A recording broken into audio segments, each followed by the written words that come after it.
We've seen it time and time again on the big screen.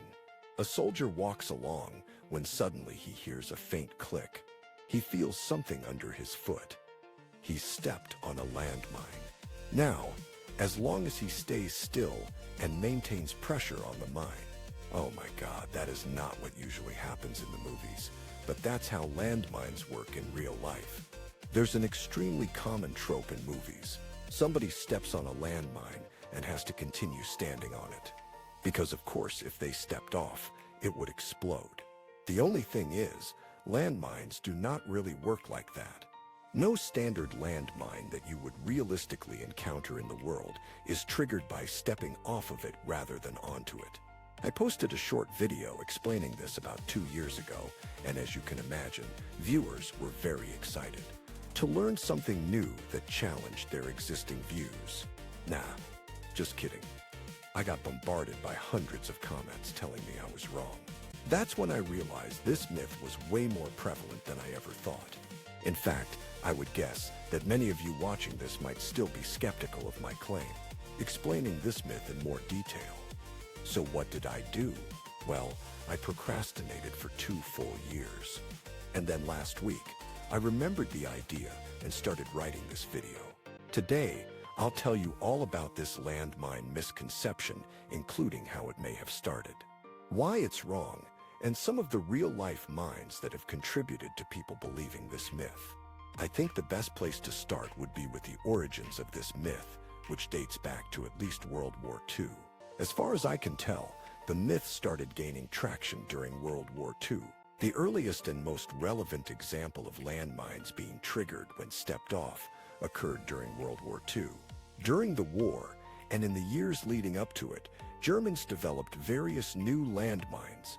This constant stream of new devices meant that many Allied soldiers were confused about German mines.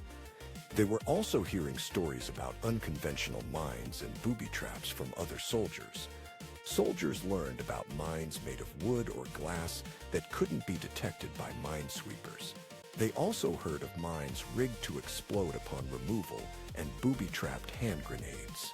These grenades would explode immediately when activated without the usual delay. While these stories were true, misinformation likely spread among the troops as well. There was also a tripwire pull-release fuse that detonated if the wire was cut. This fuse activates with just 10 pounds or more applied to its 3 prongs. Once sufficient pressure is applied, a striker is released, hitting a percussion cap.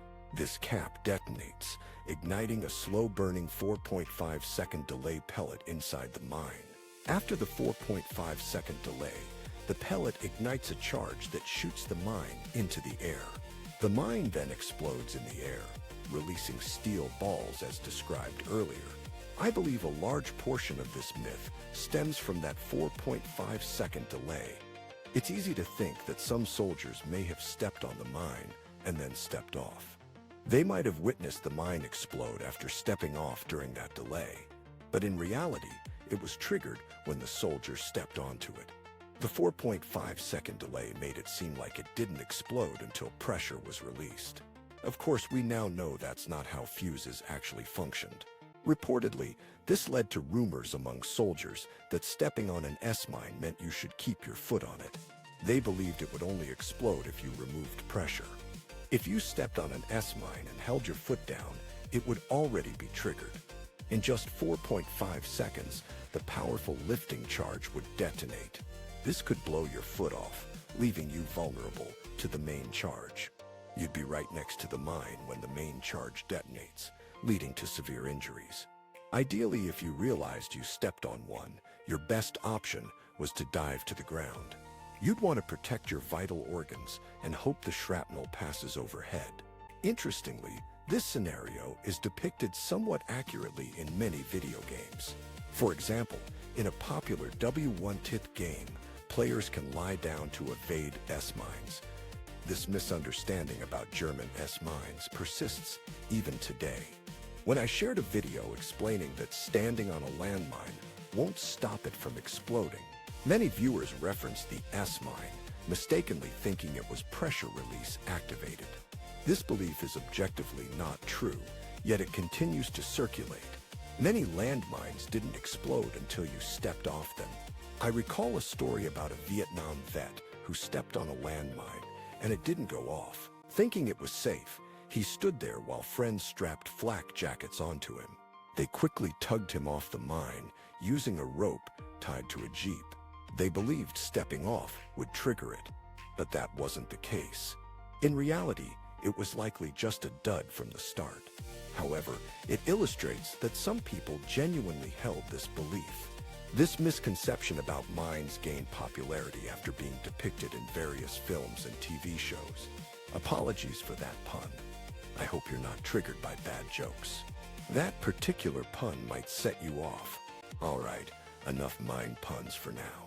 Later in the video, I'll discuss why films depict mines this way. For now, let's talk about the real-life mines that have contributed to this confusion. We already touched on this topic earlier. The time delay on the S-mine has created confusion about the operation of mines. This confusion likely applies to other time delay mines as well. There are other landmines that have contributed to misconceptions over the years. People often don't fully understand how these mines work. Next, let's cover anti-handling devices. Many mines in this category are pressure release activated. Gas, pressure release activated. That means if you stepped onto it, it wouldn't explode until you stepped off. No, these anti-handling devices are meant to explode when disturbed. They activate not when someone walks over them, but when someone disturbs an object on top. The most common use for these is to place them underneath a conventional landmine. Many anti-handling devices, like the Russian MS-3 mine, are designed for this purpose. If the enemy detects the landmine and tries to dig it up, it will explode. That anti-handling device will explode, injuring whoever is trying to remove it. To be honest, it's extremely terrifying. It's like a landmine on a landmine. Many of these anti-handling devices use pressure release fuses. This fuse activates as soon as the other object on top is lifted. Even though many were designed to target troops removing landmines, they have other applications. For example, if you thought the enemy might capture your building, you could use them. You might place an ammo box on top of an anti-handling device in hopes that enemy soldiers would pick it up, setting off the mine. You may think this could work like in the movies. If a soldier planted one of these in the ground, could someone step on it? Then it wouldn't explode until they stepped off, right? This is another common misunderstanding about how these mines work. Pressure release fuses typically can't be armed until a heavy object rests on the mine. After all, soldiers wouldn't want to use a landmine that requires arming first. That'd be pretty dangerous, and they wouldn't be happy about that. So let's quickly discuss the MS-3 mine to understand one example of these mines. To arm the MS-3 mine, you first have to place it correctly. To activate a mine, you place an object weighing at least 10 pounds on top. After pulling the pin, the mine has an arming delay. This delay allows soldiers to bury and camouflage it safely. The activation time for the MS-3 mine varies with temperature.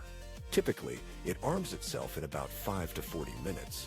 This means stepping onto a mine won't cause it to explode immediately. For an explosion to occur, specific actions must take place. You would need to step on the unarmed mine, pull the pin, and wait. This would require standing on it for up to 40 minutes. It's unlikely anyone would attempt such a risky maneuver. Most people wouldn't lay unarmed mines in hopes of tricking the enemy. Often, misconceptions arise from portrayals in movies. People assume pressure release mines work like those depicted on screen. Today's video focuses on anti-personnel mines, which target people. These are the types most commonly depicted in films. However, anti-vehicle mines deserve a brief mention as well. Some believe anti-vehicle mines work similarly to those in films. In fact, that claim isn't accurate either. Why would a landmine wait for a tank to drive off before exploding? This idea doesn't make much logical sense. My research hasn't revealed any anti-vehicle mines with such mechanics. Confusion often stems from certain types of anti-vehicle mines. Some require pressure to be applied multiple times before detonation. For example, the M608 double impulse fuse for the M15 landmine. This mine detonates the second time a vehicle drives over it. The first vehicle remains unharmed, creating a false sense of security. Subsequent vehicles may then be blown up by the mine. The first vehicle could become stuck if it tries to turn around. Returning over previously contacted mines would trigger them. There are countless types of mines with various mechanisms. There are countless landmines and fuses out there, far too many for any one person to fully understand. This complexity certainly includes me. Therefore, I can't definitively claim that a landmine exists. I can't say a landmine operates exactly like those in movies, where it explodes if you step off. In fact, I'd be surprised if no one has ever designed a mine like this. However, mines that function this way simply aren't used in real-world scenarios. There may be some prototypes or obscure designs, but they're not encountered in reality. I have searched extensively for a landmine design resembling those in Hollywood films. After examining hundreds of different landmines, I haven't found anything close. After posting a video on this topic, I asked my viewers for help in finding a landmine. Many confidently suggested specific landmines they believed functioned like those in movies.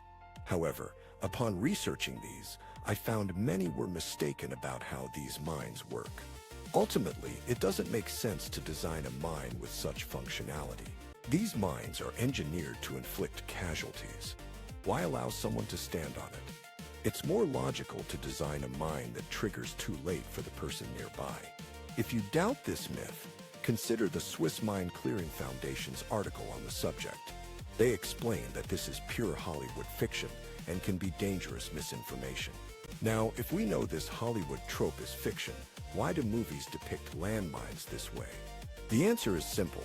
These movies are fictional stories meant to entertain. The concept of being trapped on a landmine is suspenseful and serves as a great plot device.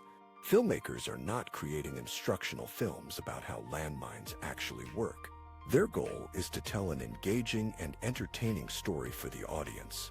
Hollywood writers may not prioritize minor inaccuracies in their narratives. And even if they do know it's inaccurate, it might not be their main concern. I would love for a big World War II movie to depict stepping on an S-mine accurately. However, I don't believe that will happen anytime soon. Many general audiences really care about the accuracy of information like this. With that said, if a Hollywood producer happens to watch this video, please cast me as a guy who gets blown up by a landmine in your next movie. It's a role I was born to play. I hope my explanation in today's video clears up this landmine myth once and for all. Thank you all so much for watching my explanation today. If you learned something, please consider supporting my work by buying one of my awesome shirts. You can also become a member on Patreon. Links for both of those things are in the description below. Other than that, please don't step on a landmine because I'll see you all in the next one.